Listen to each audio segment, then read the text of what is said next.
대종경 수필법문 제6 변이품 1-99 변이품 26 상식용 주의사항 6조의 대의. 이 6조의 요지는 위에 말한 바와 같거니와 다시 그 대의를 논한다면 이도 또한 공부의 요도 삼강령을 분해하여 제정한 것이니, 예를 들면 5조는 정신수양을 진행시키는 길이요, 2조, 3조, 4조는 사리연구를 진행시키는 길이요, 1조는 작업취사를 진행시키는 길이요, 6조는 삼강령 공부 실행하고 안 한 것을 감찰하는 길이니라.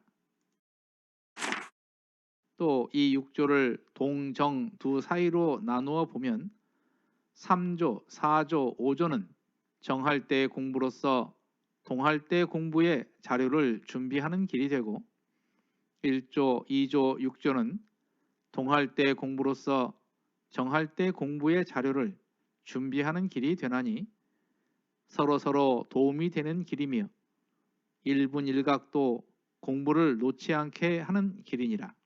상식응용 주의사항 6조와 교무부에 와서 하는 책임 6조의 관계.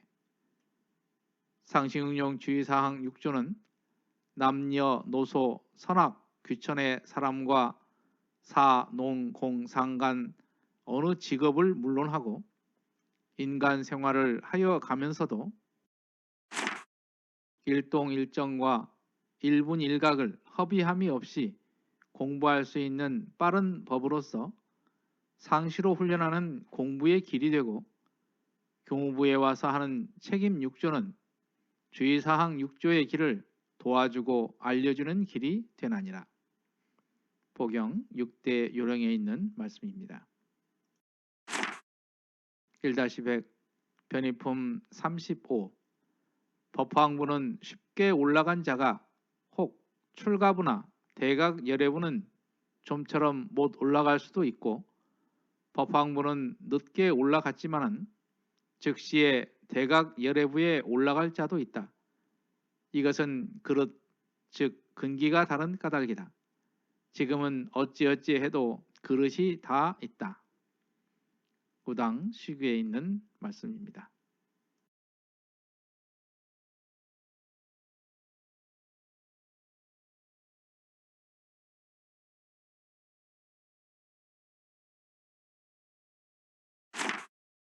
(1-99는) 변이품 26장 상식응용 주의사항 6조의 대의입니다. 상식응용 주의사항은 원불교의 대표적인 공부법으로서 1. 응용하는데 온전한 생각으로 취사하기를 주의할 것이요, 2. 응용하기 전에 응용의 형세를 보아 미리 연마하기를 주의할 것이요, 3. 노는 시간이 있고 보면 경전법규 연습하기를 주의할 것이요, 4. 경전법규 연습하기를 대강 마친 사람은 의두 연마하기를 주의할 것이요, 5. 석반 후 살림에 대한 일이 있으면 다 마치고 잠자기 전 남은 시간이나 또는 새벽에 정신을 수양하기 위하여 염불과 자선하기를 주의할 것이요, 6. 모든 일을 처리한 뒤에 그 처리건을 생각하여 보되 하자는 조목과 말자는 조목에 실행이 되었는가 못 되었는가 대조하기를 주의할 것입니다. 일상생활 속에서 실천할 수 있도록 하는 것이 상시훈련법인데요.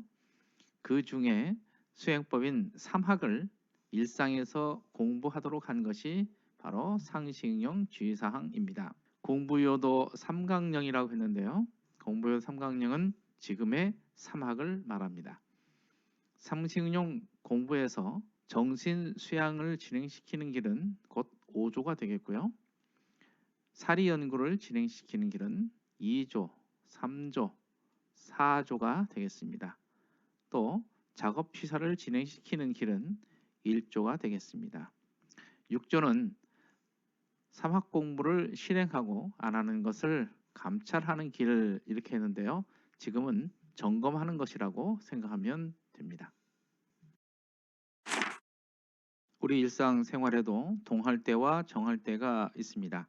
그렇듯 공부도 동정간으로 나누어서 공부할 수 있도록 이렇게 또 촘촘히 짜 주셨습니다. 정할 때는 3조, 4조, 5조 그리고 동할 때는 1조, 2조, 6조를 나누어서 공부할 수 있도록 해 주셨습니다.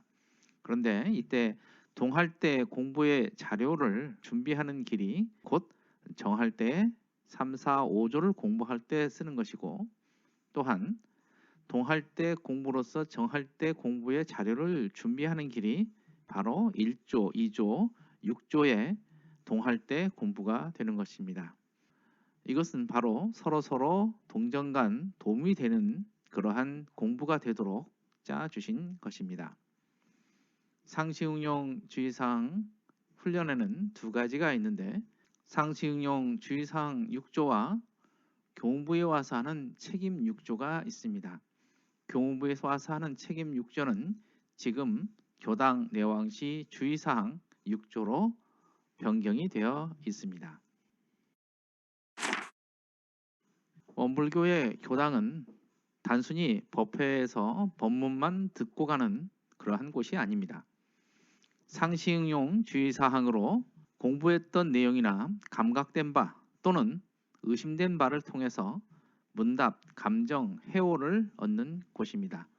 그래서 교당 내왕시 주의사항은 1. 상시응용 주의사항으로 공부하는 중 어느 때든지 교당에 오고 보면 그 지낸 일을 일일이 문답하는 데 주의할 것이요.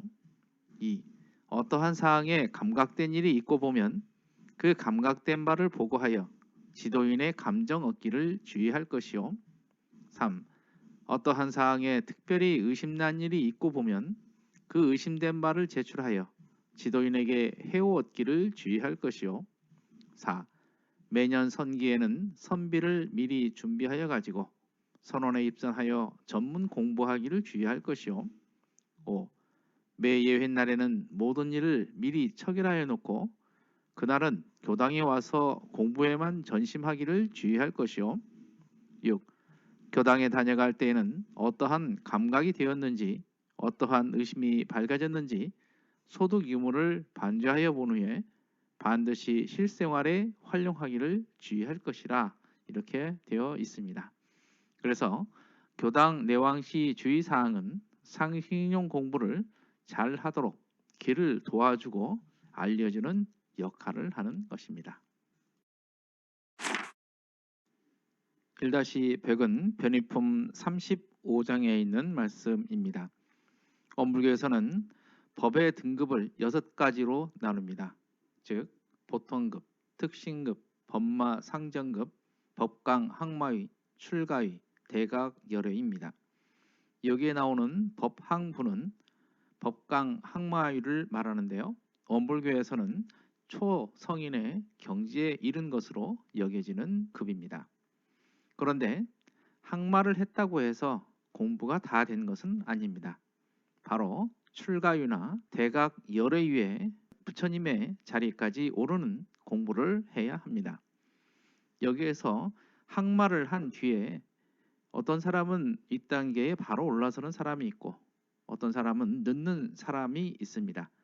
그러한 차이를 대흥사님께서는 근기의 차이가 있다 이렇게 말씀을 하셨습니다. 여기에서 근기라는 것은 법을 담는 그릇 또는 부처될 능력 이렇게 생각하시면 할 수가 있겠습니다. 이를 흔히 상근기, 중근기, 하근기로 나누어서 보기도 합니다. 이상으로 대종경 수필 법문 봉독회를 마칩니다. 마음 공부 잘하여서 새 세상의 주인 됩시다. 감사합니다.